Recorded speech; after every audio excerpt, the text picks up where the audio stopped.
Rahman Rahim. Assalamu alaikum students. Hopefully you all are fine and doing good. So students, unit 8 energy का आज का जो हम topic करेंगे वो है the sun, our main source of energy, and the topic is on page number 92. इसमें basically ये फिगर एक्सप्लेन की गई है डिटेल में. इस फिगर में हमें बताया गया है कि सन को हम किस तरह से सोर्स ऑफ एनर्जी इस्तेमाल करते हैं. हमारी मेन जो सोर्स है एनर्जी के वो सन है, क्योंकि डायरेक्टली और इनडायरेक्टली जितनी भी हमने सोर्सेज पढ़ी उसमें से जो मोस्टली सोर्सेज से ज़्यादातर सोर्सेज वो सन से एनर्जी ऑब्टेन कर रहे थे, कुछ डायरेक्टली और कुछ इनडायरेक्टली.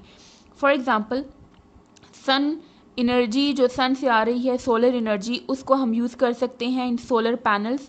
जो सोलर सेल्स वगैरह इस्तेमाल करके सोलर पैनल्स में क्या करते हैं, सन से जो हीट एनर्जी आ रही होती है उसको इलेक्ट्रिकल एनर्जी में कन्वर्ट करके उसको यूज़ किया जाता है.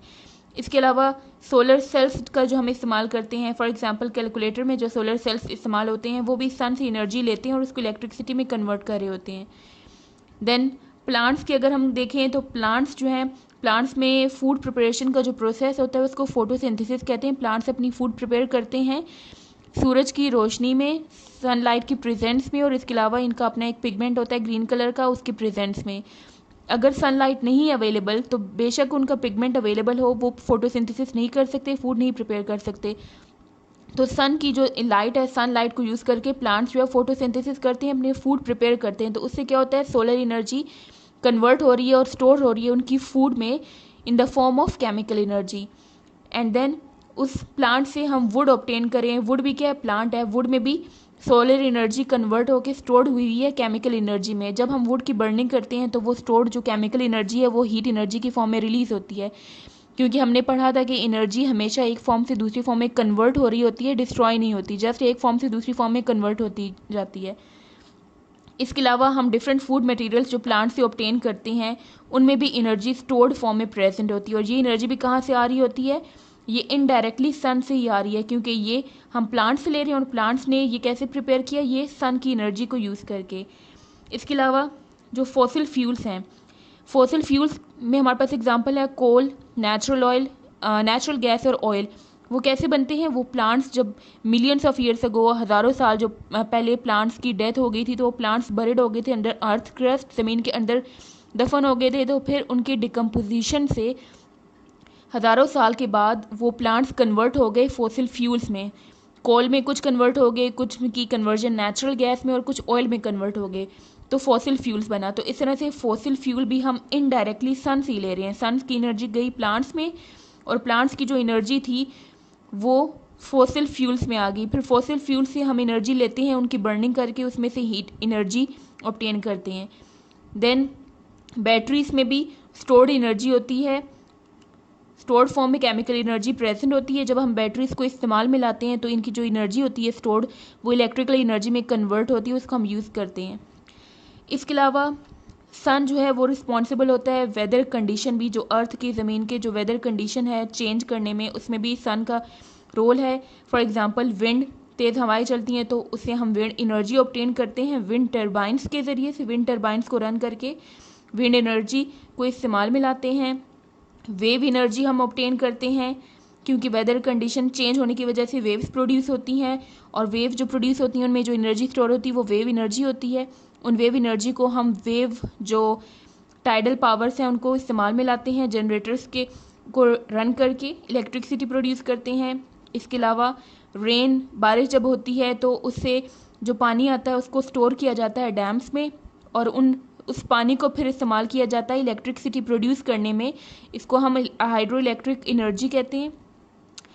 देन मून की वजह से जो वेव्स प्रोड्यूस होती हैं उनको टाइड्स कहा जाता है, जिसमें से टाइडल एनर्जी हम ऑब्टेन करते हैं. इसके अलावा जो न्यूक्लियर एनर्जी और जियोथर्मल एनर्जी है वो डायरेक्टली सन से नहीं आती, बल्कि वो न्यूक्लियस की वजह से, ये यहाँ पे न्यूक्लियर फिजन रिएक्शन होता है जहाँ से न्यूक्लियर एनर्जी ऑब्टेन करते हैं हम. न्यूक्लियर एनर्जी जो आती है वो न्यूक्लियस, किसी भी एटम का जो न्यूक्लियस होता है उसकी स्प्लिटिंग से आती है. फिजन और फ्यूजन रिएक्शंस जो हमने पढ़े थे न्यूक्लियर एनर्जी वाले टॉपिक में, वहाँ से न्यूक्लियर एनर्जी आती है. और सन की एनर्जी कहाँ से आती है, सन के पास, सन के ऊपर भी ये न्यूक्लियर फिजन और फ्यूजन रिएक्शन हो रहे होते हैं, जिसकी वजह से सन के ऊपर large amount of energy release होती है. और ये एनर्जी फिर इस तरह से डिफरेंट सोर्सेस में जो है वो इस्तेमाल हो रही है, लाइक प्लांट्स, अर्थ वगैरह इस एनर्जी को इस्तेमाल कर रहे हैं। और सन कहाँ से ले रहा है ये एनर्जी? सन के ऊपर फिजन और फ्यूजन रिएक्शंस होते हैं, न्यूक्लियर रिएक्शन, वहाँ से ये एनर्जी आती है। सो जियोथर्मल और न्यूक्लियर एनर्जी जो है वो सन से नहीं आती डायरेक्टली, बल्कि ये न्यूक्लियस के न्यूक्लियर फ्यूजन रिएक्शंस से आती है। और जो बाकी हमने ये एनर्जी के सोर्सेज पढ़ी, ये सारी डायरेक्ट या इनडायरेक्ट सन से ही हम ऑब्टेन करते हैं। So now come to page number 93। Exercise question number 18 रह गया है। क्वेश्चन नंबर 19 जो है वो डिलीटेड है, वो आपके कोर्स का पार्ट नहीं है। और इसके अलावा क्वेश्चन नंबर 1 और 6 भी डिलीटेड है। So question number 18 is the sun is our main source of energy. Sun हमारी एनर्जी का मेन सोर्स है। Can you name 3 sources of energy which do not come directly or indirectly from sun. तो आपने 3 energy के sources बताने हैं जो कि ना हम डायरेक्टली सन से लेते हैं, ना ही सो आपने 3 एग्जाम्पल्स देनी है एनर्जी सोर्सेज की जो कि एनर्जी सन से नहीं ऑब्टेन करते, ना डायरेक्टली ना ही इनडायरेक्टली। फॉर एग्जांपल यहाँ पे जो हमने एग्जांपल्स पढ़ी थी, ये यहाँ पे प्लांट्स डायरेक्टली सन से एनर्जी ले रहा था, तो हमने 3 एग्जांपल देखनी है। 2 तो हमने यहीं से देख ली, एक तो न्यूक्लियर एनर्जी है, दूसरी जियोथर्मल एनर्जी है। ये दोनों सन से ना तो डायरेक्टली एनर्जी ले रहे हैं ना ही इनडायरेक्टली, तो 2 एग्जाम्पल्स ये हो गए हमारे पास। सो सोर्सेस ऑफ एनर्जी में एक एग्जांपल है जियोथर्मल एनर्जी, सेकंड है हमारे पास न्यूक्लियर एनर्जी, दोनों ही ये सन से एनर्जी नहीं ऑब्टेन करते। और थर्ड एग्जांपल है बायोमास फ्यूल, जो हम वेस्ट मटेरियल से ऑब्टेन करते हैं। सो ये 3 एग्जांपल्स हैं एनर्जी रिसोर्सेज की।